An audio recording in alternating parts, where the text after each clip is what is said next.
வணக்கம் மகர ராசி அன்பர்களே. நான் எவ்வளவு உயர்ந்தாலும் எவ்வளவு தாழ்ந்தாலும் மற்றவரை விட்டு கொடுப்பதில்லை. எனக்கு எந்த விதமான ஒரு போர்வையும் இல்லை. அதனால் எனக்கு நான் பெரியவன் நான் சிறியவன் எண்ணங்கள் எனக்கு இல்லைன்னு ரொம்ப தீர்மானமான ஒரு முடிவுடன் தான் உங்கள் வாழ்க்கையை செய்து கொண்டிருக்கிறீர்கள்.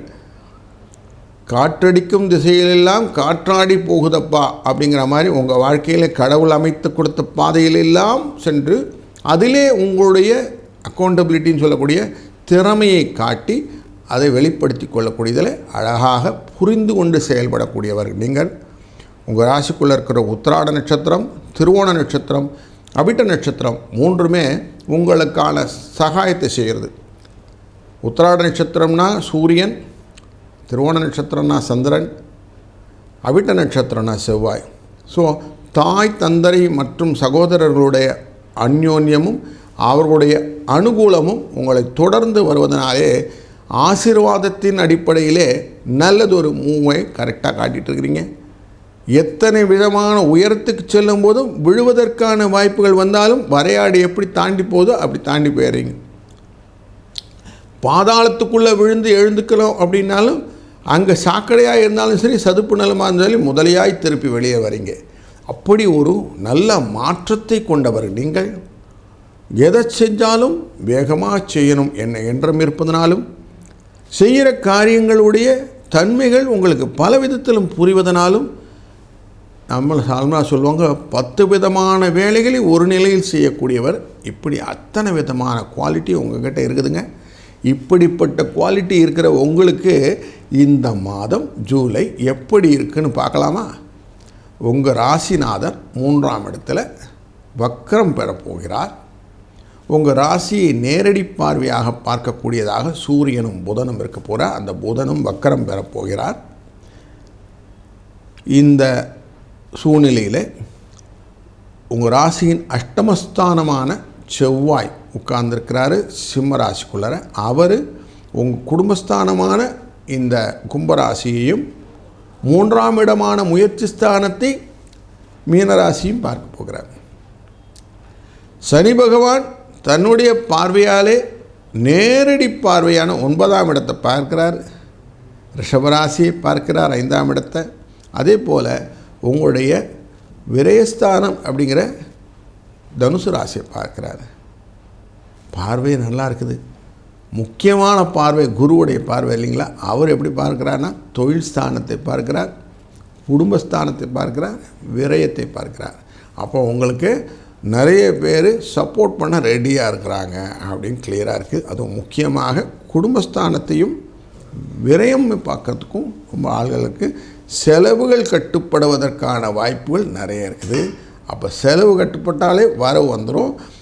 தனக்காரகன் குடும்பஸ்தானத்தை பார்ப்பதனாலே எப்படி குடும்பத்தில் செலவு வந்தாலும் பணம் வருவதற்கு வாய்ப்புகள். ஏற்கனவே ராகு குடும்பஸ்தானத்தில் இருப்பதனாலே நிறைய செலவுகள் வருவதற்கும் மருத்துவ தொடர்பான செலவு வருவதற்கும் வாய்ப்புகள் நிறைய இருக்குது. அதையெல்லாம் ஓவர் கம் பண்ணி பணம் வரணும் இல்லைங்களா? இதை அழகாக குரு அனுகிரகத்தினால் பார்க்கக்கூடிய 6ஆம் இடத்துல மறைந்து கொண்டு பார்க்கிறார். கெட்டவன் கிட்டிடும் ராஜயோகம் அப்படின்னு சொல்லுவாள். உங்களுக்கு குரு கெட்டவர் மறைந்திருக்கிறார், ஆனால் தன் பார்வையாலே அனுகிரகமாக இருக்கிறார். அதனால் உங்களுக்கு லாபங்கள் வருகிறது. உங்கள் தனாதிபதி அப்படின்னு சொல்லக்கூடியது இந்த சனி பகவான் 3ஆம் இடத்தில் இருக்கிறார். அவர் கொஞ்சம் ரெட்ரோகேட் ஆகி 2ஆம் இடத்தை பார்ப்பது மருத்துவ தொடர்பான செலவுகள் வந்தாலும் அதையும் மேனேஜ் பண்ணுறதுக்கு உங்களுக்கு காசை ஏற்பாடு பண்ணி வச்சுருவார். கவலைப்பட வேண்டியதில்லை. இன்சூரன்ஸ் மாதிரி விஷயங்களிலேருந்து கொஞ்சம் பணங்கள் வருவதற்கான வாய்ப்புகள். இதை எம்பசைஸ் பண்ணுற மாதிரி தான் 8ஆம் இடத்தில் இருக்கக்கூடிய செவ்வாய் குடும்பஸ்தானத்தையும் 3ஆம் இடத்தையும் பார்ப்பது ஓரளவுக்கு தெரியுது. எங்கேருந்தோ பணம் வரப்போகுது, கவலைப்படாதீங்க.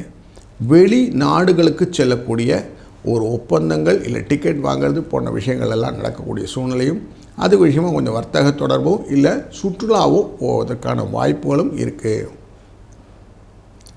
ஒரு குடும்பத்தோட கெட் டுகெதர்னு சொல்லுவோம். இந்த செலவுகள் விரய செலவுகள் தான், ஆனால் இருக்கும். இந்த விரயம் உங்கள் ஃபேமிலியோடு இருக்கும். குழந்தைகளை கூட்டிக் கொண்டு போயிட்டு வரணும் அப்படின்னு ஒரு எண்ணம் வரும். சனி பகவான் மூன்றாம் பார்வையாக ரிஷபராசியான குழந்தைகள் ஸ்தானத்தை பார்க்கறதுனால குடும்பத்தோடு கொஞ்சம் வெளிநாட்டுக்கு போயிட்டு வரக்கூடிய ஒரு பிரயாணங்கள் உண்டாகக்கூடிய சூழ்நிலையும் காட்டுறது.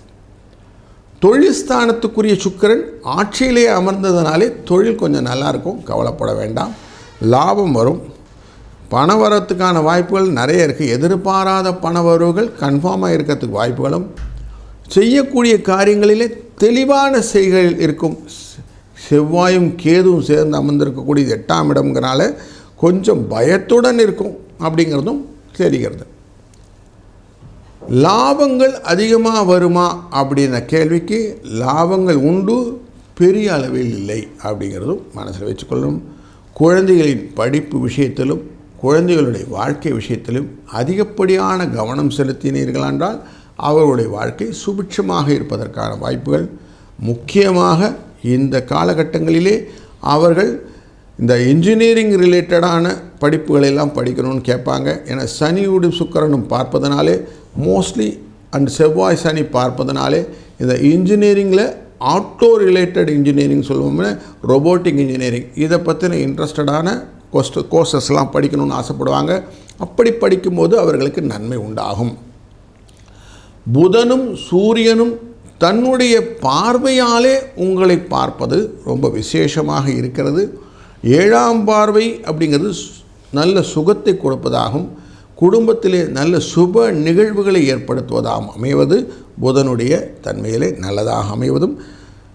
7ஆம் பார்வையாக நமக்கு சூரியன் பார்க்கறதுனாலே அலைச்சல்கள் தொழில் நிமித்தம் நிறைய இருக்கும். கொஞ்சம் உடலில் சூடு வருவதற்கான வாய்ப்புகள் உண்டு. அதனால் கொஞ்சம் உடலில் கொஞ்சம் சோர்வு வருவதற்கான வாய்ப்பு இருக்கிறதுனால கொஞ்சம் கேர்ஃபுல்லாக இருக்கணும். இந்த மாதத்திலே குரு பௌர்ணமி அப்படின்னு வரும். அந்த குரு பௌர்ணமி அன்று அவசியம் உங்களுக்கு வாழ்க்கையிலே மறைந்திருந்தும் உங்களுக்கு வாழ்க்கையிலே நல்லதை நடத்தி கொண்டிருக்கிற குருவை வணங்கினீர்கள் என்றால் நல்லது நடக்கும், நல்லதே நடக்கும். நண்பர்களே, இதுவரை நாம் ஒரு ராசிக்கும் எப்படிலாம் பலன் இருக்குன்னு பார்த்தோம். இந்த ஜூலை மாதத்தில் மிக முக்கியமாக பார்க்க வேண்டிய சில நிகழ்வுகள் அப்படின்னு பார்த்தோம்னா, முக்கியமாக துர்காஷ்டமி 3ஆம் தேதி ஜூலை 3ஆம் தேதி இருக்கும். அதே மாதிரி காலாஷ்டமி ஜூலை 18ஆம் தேதி இருக்கும். இது ரெண்டுமே தீராத கஷ்டங்கள் எல்லாம் தீர்ப்பதற்கு துர்கை நமக்கு அருளின விஷயங்களும் பைரவர் நமக்கு கொடுத்த விஷயம் அமைகிறதுனாலே இந்த நாளிலே பைரவரையும் துர்கையும் வழிபடுவது ரொம்ப நல்லது. அதே மாதிரி கஷ்டங்களில் கடன் சுமை நிறைய இருக்கக்கூடிய சூழ்நிலை நிறைய பேர் பார்க்குறோம். கடன் மட்டும் இல்லை, புரியாத வியாதிகள் சார் எப்படி தெரிவாகும் தெரியலிங்க அப்படின்லாம் யோசிப்போம். இது எல்லாத்துக்குமே ஒரே ஒரு தீர்வு என்னன்னாக்கா, 22ஆம் தேதி ஜூலை அன்று ரிண விமோச்சன பிரதோஷம் அப்படின்னு இருக்கும். செவ்வாய்க்கிழமை பிரதோஷம் வர்றது இதனுடைய காரணம். ரிணம் அப்படின்னாக்கா இந்த கஷ்டங்கள் நமக்கு எதுலெல்லாம் வரும், மருத்துவ தொடர்பான கஷ்டங்கள் வரும். அதே மாதிரி கடன் சொந்தமான கஷ்டங்கள் வரும், பகைவர்கள் சொந்தமான கஷ்டங்கள் வரும். இந்த 3 விட்டு வெளியில் வரணும்னா பிரதோஷ காலத்தில் போய் வழிபாடு செய்வது ரொம்ப நல்லது. சிவனை வழிபடுவது, நந்தியம் தேவனை வழிபடுவது, அவருக்கான அந்த அபிஷேக பொருட்களை வாங்கி தருவது, இதெல்லாம் கூடுதலாக நமக்கு இந்த கஷ்டங்களிலிருந்து வெளியில் கொண்டு வந்து விட்டோம். அதே மாதிரி நல்ல அருள் கிடைக்க வேண்டும். குருவின் அருளை போல பெரிய அருள் எதுவுமே இல்லை. அப்படிப்பட்ட குரு தன்னுடைய இடத்தையே தனுஷையே பார்த்துக்கிட்டு இருக்கிற நல்ல ஒரு சூழ்நிலையில் இந்த தனுஷு ராசிக்குள்ளார பூராட நட்சத்திரத்தில் சந்திரன் உள்ள ஒரு இந்த நாள் 10ஆம் தேதி அன்னைக்கு குரு பௌர்ணமியா அப்படின்னு சொல்லுவாங்க. அன்றைய நாளிலே நம்ம குருவிடன் ஆசீர்வாதம் வாங்குவதனாலே பல விதத்திலும் நல்ல பலன் கொண்டு. குருவின் ஆசீர்வாதம், குரு பார்க்க கோடி புண்ணியம் அப்படின்னு சொல்லுவாங்க. அப்படி நல்ல விஷயங்கள்லாம் நடக்கும். நம்மளில் பல பேருக்கு பூமி, வாகனம், வண்டி, வசதிகள் இதெல்லாம் இல்லையேன்னு ஏக்கம் உண்டு. விவசாயத்தில் நல்ல ஒரு பலன் இல்லையேன்னு விவசாயிகளும் ஏங்குவதுண்டு. இவர்களுக்கெல்லாம் தீர்வு கொடுப்பதற்காக தான் இந்த மாதத்தின் 4ஆம் தேதியிலேருந்து வராகி நவராத்திரி ஆரம்பிச்சிடும். இந்த 9 நாளும் அவரை வழிபடும்போது நமக்கு இந்த பயறு, பச்சை காய்கறியெல்லாம் வைத்து தினமும் சுவாமியை கும்பிட்டுட்டதுக்கப்புறம் செய்யக்கூடிய காரியங்களே நமக்கு வராகியுடைய நமஸ்காரம்னு வச்சுக்கலாம். அதனால் வாழ்க்கையில் நல்ல முன்னேற்றங்கள், தடைகள் நீங்கும், எதிரிகள் நம்மளை விட்டு ஓடி விடுவார்கள். செய்வினை போன்ற விஷயங்களெல்லாம் நம்மளை கண்ட ஓடிடும். அந்த மாதிரி சூழ்நிலை காட்டுறது. முன்னோர்களின் ஆசீர்வாதம், பெரியோர்களின் ஆசீர்வாதம் வேணும். இறந்தவர்கள் நம்மளுடைய எப்பவுமே இருக்காங்க அப்படிங்கிற எண்ணத்தில் தான் ஆடி அமாவாசை 23ஆம் தேதி அன்றைக்கி இருக்குது. அன்று நீங்கள் பித்ருக்காரியங்கள்லாம் செய்யும்போது அவருடைய ஆசீர்வாதத்தை பெற்று செய்யக்கூடிய நல்ல நிகழ்வுகள், தான தர்மங்கள் எல்லாம் செய்யும்போது நமக்கு ரெசிப்ரோகேஷனாக கிடைக்கக்கூடியது வாழ்க்கையில் வளம், நலம். ஆடி மாதம் 28ஆம் தேதி ஆடிப்பூரம் அப்படின்னு இருக்குது. நமக்கு ஆடிப்பூரம்னாலே தெரியும், கொண்டாட்டமாக ஆண்டாளுக்கு சமர்ப்பிப்போம்.